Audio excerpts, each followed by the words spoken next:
This season I'm talking about. The next step for me with these guys is just continue to get lucky, try to get lucky. And what I mean by that is the way we finished the game against Georgia Tech, the second half, down the stretch of the game, there was a point where the game was getting away from us. They had an 8, 9, 10-point lead, whatever it was.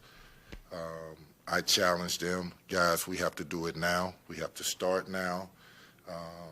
And they responded. That's the next step. We have to consistently play the type of basketball that's down the stretch of games where we're efficient, where we're fighting, where we're connected on offense and defense. Kenny, the last time you faced Pitt, they came to your home court and beat you by 13. What is different about your team now as you go into this matchup on the road, and do you feel like your team can put together a more complete performance against them?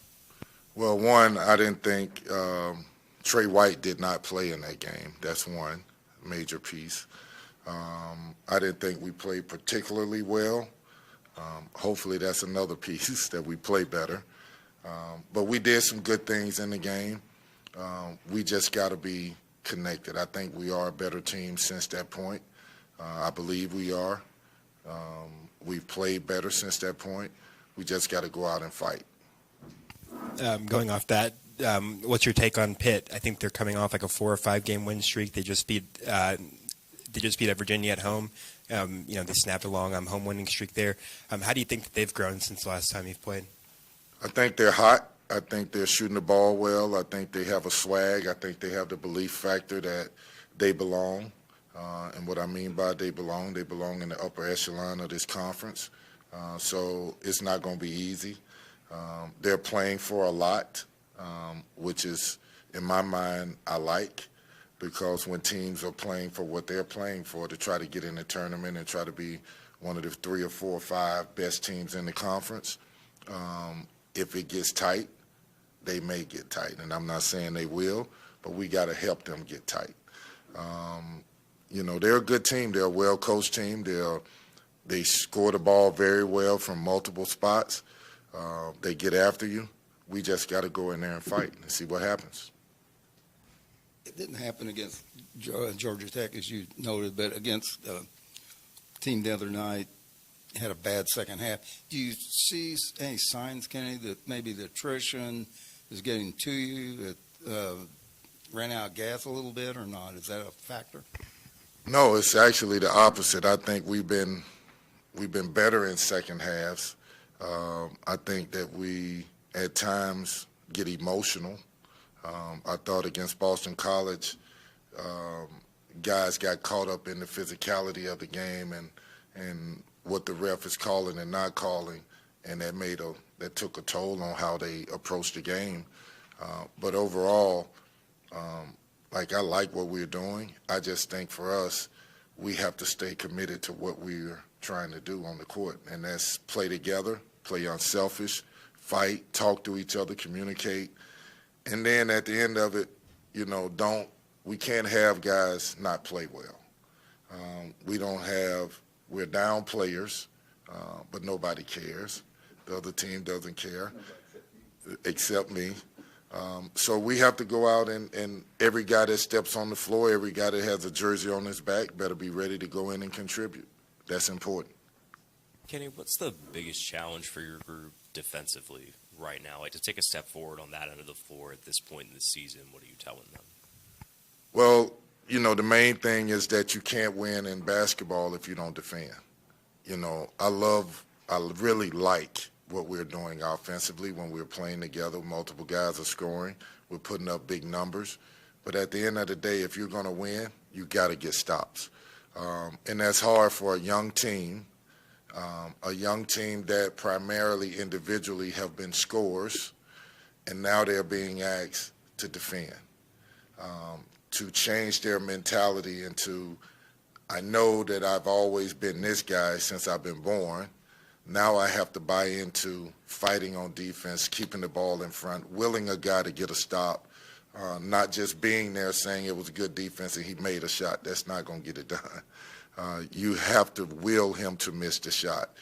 They get one shot and we have to rebound the ball. We can't give teams, live ball turnovers and they go get layups or easy threes in transition. That has hurt us. We have to be more solid. There's a multitude of things that it's attributed to, but overall, we just got to get better defensively. You spoke about the injuries. I'm just wondering how Sky's doing. I had heard he's been in like a lot of pain. Just wondering, how you see his timetable. Well, I know he's day to day. I know it's a lot of it is based off his pain tolerance. Hadn't seen him today. We hadn't practiced yet, so we'll see. We'll see. Has he been able to do some drills in practice? He worked out. He worked out a little bit yesterday. Went through a couple of drills. So we'll see what he's able to do today. Are you optimistic? I am, but I'm always optimistic. Going back to the game you played at Pitt last year, that was like a 34-point loss. Is there anything that sticks out to you from that game? Going in there and be it like the crowd or just last year's team. It felt like there were moments where it kind of gave up on the game, but this year's team seems to be very different. But is there anything from that game that sticks out to you? Well, I'll say this to you, Brooks. I'm trying to forget about last year's game. I want to remember. I looked at our game this year, earlier in the year. I saw some good things that we did.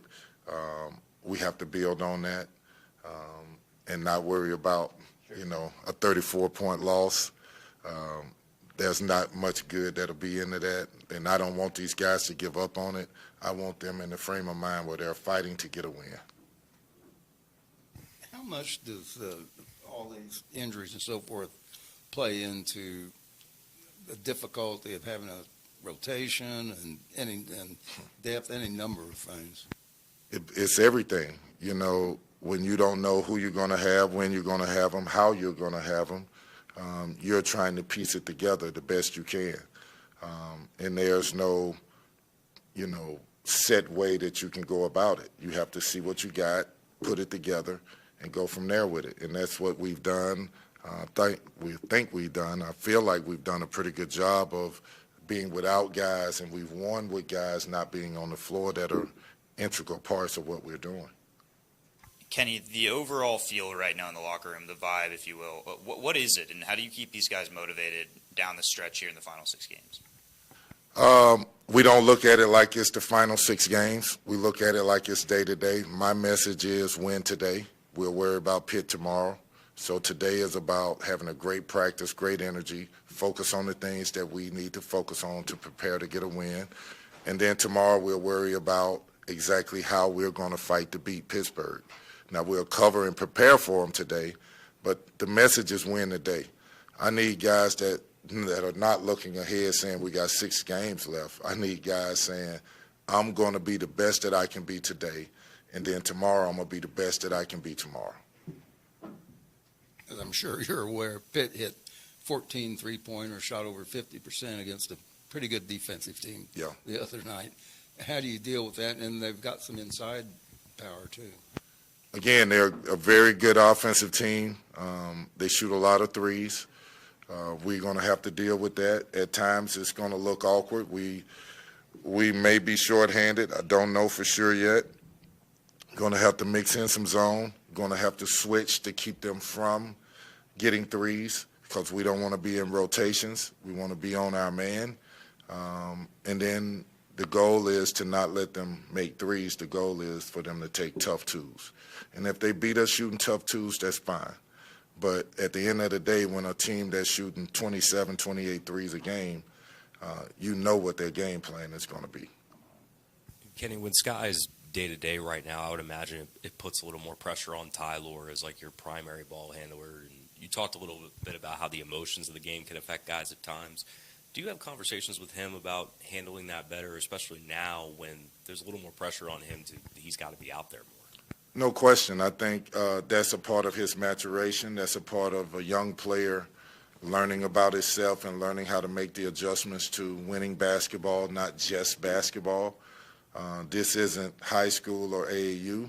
No disrespect to those two entities, but this is big business. This is winning basketball. This program is a winning program, and you have to play winning ball, and your emotions got to be in check in order to be steady.